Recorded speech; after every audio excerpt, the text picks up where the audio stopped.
Hello. हाँ नमस्कार मकाम जी। नमस्कार। सेवा जोहार। सेवा जोहार के साथ। ठीक है अब सर। चुनाव संपन्न हो गए हैं तो मैं चाह रहा था एक छोटी सी और बात कर लेते जी सर। आज की प्रासंगिकता को देखते हुए। हाँ। तो मैं शुरुआत करता हूँ। सबसे पहले तो आपका हम दैनिक लोक सदन के यूट्यूब चैनल पर और अपने समाचार पत्र पर स्वागत करते हुए आपसे हम जानना चाहते हैं मकाम जी कि छत्तीसगढ़ में कौन सी वो महत्वपूर्ण सीटें हैं जहां गोंडवाना अच्छा प्रदर्शन कर रही है और जीत की स्थिति में है। गोंडवाना गणतंत्र पार्टी छत्तीसगढ़ में बहुत सारा ऐसा सीट है जिसमें बहुत अच्छा प्रदर्शन किया है। खुद हमारी सीट है जी ना। जी जी बैकुंठपुर है, मनेन्द्रगढ़ है, प्रेमनगर है, प्रतापपुर है। जी जी ठीक है ना। जी जी तानाखार है, मरवाही है, जी जी उधर और है, बिंद्रा नवागढ़ है, जी जी जी कांकेर है। जी ठीक है ना। जी जी बहुत सारी ऐसी सीट है जिसमें हम लोग, क्योंकि बहुजन समाज पार्टी के साथ हमारा गठबंधन रहा है, तो दोनों समाज के लोगों ने जी जो काम किया है निश्चित तौर पर काबिले तारीफ है। जी जी और 3 दिसंबर को जो परिणाम आएगा जी छत्तीसगढ़ में चौंकाने वाली रहेगी। जी जी बगैर हमारे समर्थन के किसी की सरकार नहीं बनेगी।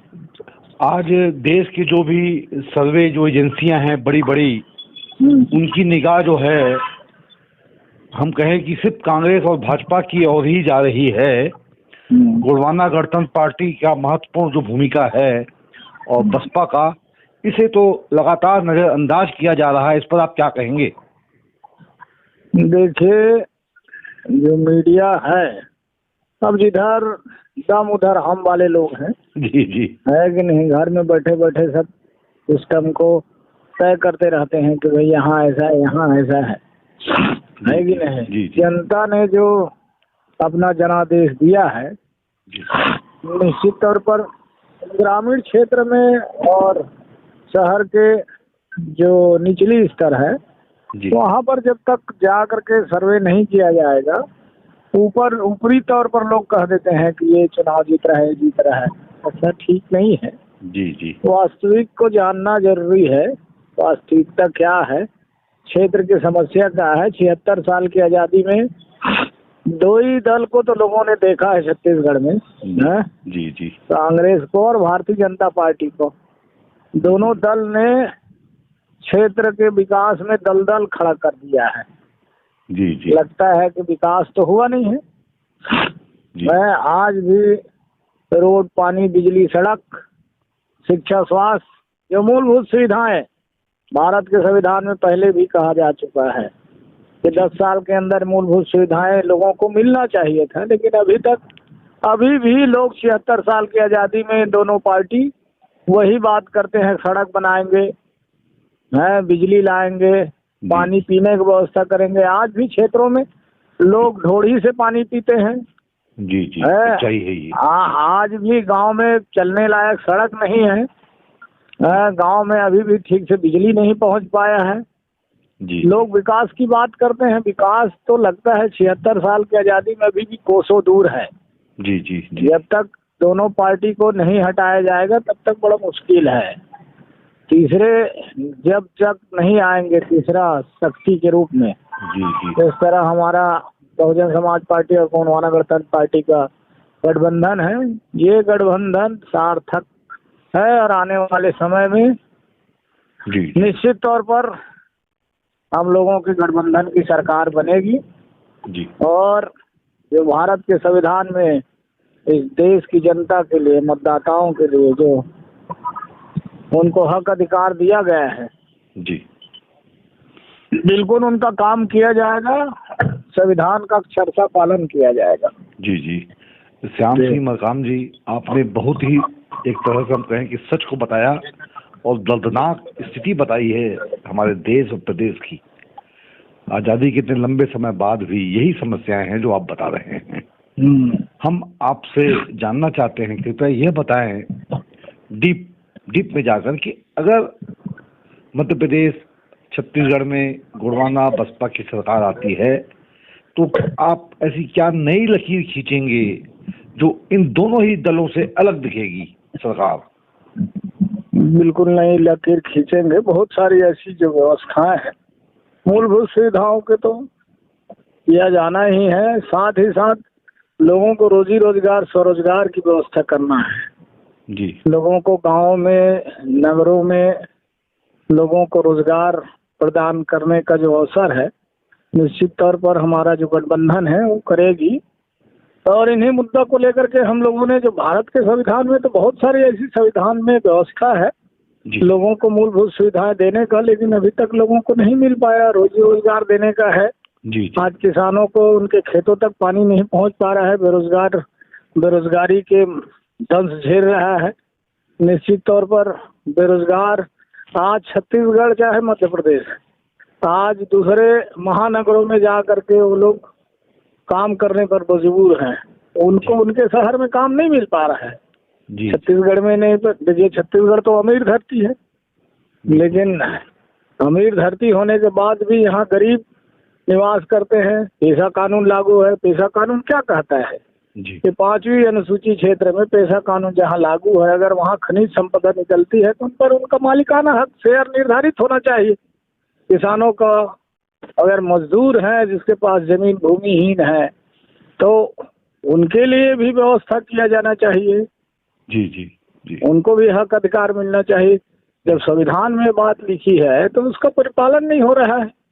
तो सरकार नहीं चाहती या रेत खदान को ग्राम सभा को सौंपना था, ग्राम सभा को जंगल सौंपना था, सौंपे क्या, नहीं सौंप पाए। तो निश्चित तौर पर ये लोग सब कागज में ही ऊपरी दिखाते रहते हैं, धरातल में कुछ नहीं है। जी, जी। हमारा मानना है कि इन तमाम चीज का धरातल में प्रैक्टिकली रूप से लोगों को उसका हक और अधिकार मिलना चाहिए, तभी जा करके आज देश में बेकारी बेरोजगारी है कि नहीं। जी, जी। शिक्षा स्वास्थ्य, आज आप ग्रामीण क्षेत्रों में चले जाओ, अस्पताल है तो डॉक्टर नहीं है। जी, अस्पताल तो बना रहे हैं तो बिल्डिंग से थोड़ी इलाज हो जाएगा। हाँ, हाँ। है वहाँ डॉक्टर की आवश्यकता है। जी, जी। वहाँ स्कूल बिल्डिंग बना दिए, मास्टर नहीं है। जी, जी। बहुत बड़ा सच बहुत है ये। सारे गांव में ऐसा है जहाँ शिक्षा की अभी शिक्षा स्वास्थ्य की व्यवस्था ही नहीं है। जी। सरकार तो कहती है कि शिक्षा हम बहुत अच्छा शिक्षा दे रहे हैं, लेकिन शिक्षा तो नहीं लगता मुझे अच्छा शिक्षा दे रहे हैं। अभी भी आत्मानंद में अंग्रेजी माध्यम तो खोल दिया गया है। जी, जी। लेकिन बस बोर्ड बदल दिए हैं। स्कूल के मास्टर वही हैं, जो हिंदी मीडियम वाले मास्टर हैं वही अंग्रेजी पढ़ा रहे हैं। हाँ, उन्हें बताइए ना। जी, जी। तो भाई आप उनकी योग्यता अनुसार व्यवस्था करना चाहिए था। शासन नहीं किया, भर्ती कहाँ किया बताइए ना मेरे को। हाँ, हाँ। है आत्मानंद के लिए अलग से भर्ती किएगा अंग्रेजी माध्यम का? बिल्कुल नहीं हुआ है ना। जी। आप प्लेसमेंट के नाम पर बाहरी लोगों को आप पैसा लेकर के भर्ती करने का काम कर रहे हैं। आप बेरोजगारों के साथ छलावा हो रहा है जो पढ़े लिखे हैं, है कि नहीं है। बेरोजगारी भत्ता देने की बात कहा गया, 5 साल निकल गए तो 2 महीने में आप जब 2-3 महीना बचा तो आपने फॉर्म भरवाया और कह दिया कि नहीं तो पूरा हो गया। तो बहुत सारे बेरोजगार आप जी भी घूम रहे हैं, लोगों को नहीं मिल पाया उसका हक अधिकार जो मिलना था, है कि नहीं। शराबबंदी की बात कहे, शराब घोटाला कर दिए, बताइए ना। बिल्कुल बिल्कुल आपकी है कि नहीं? जो बात है उसका कोई जवाब नहीं है कांग्रेस के पास, निसंदेह। तो ये सरकारें एक तो देश बेचने में लगा हुआ है, और एक यहाँ क्षेत्र में भ्रष्टाचारी कर रहा है विकास के नाम पर, अपना पॉकेट भरने में लगे हुए हैं। रेत का खदान देख लीजिए, आज ठेकेदार के पास है जो ग्राम सभा को मिलना था। गांव के जो युवा बेरोजगार हैं उनको उस पर समिति बना के देना था, वो रॉयल्टी काटते तो ग्राम पंचायत को उसका फायदा होता और हम बेरोजगारों को रोजगार मिल जाता। ये तो किया नहीं शासन ने।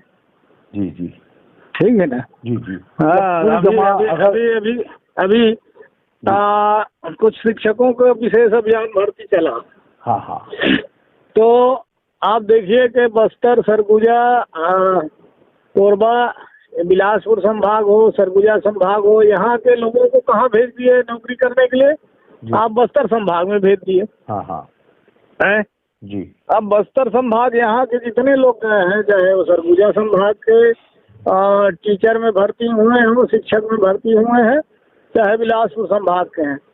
जब यहाँ के लोग वहाँ की भाषा नहीं जानते और बच्चे इनकी भाषा नहीं जानते जी तो वो पढ़ेंगे क्या, अरे पढ़ाएंगे क्या है?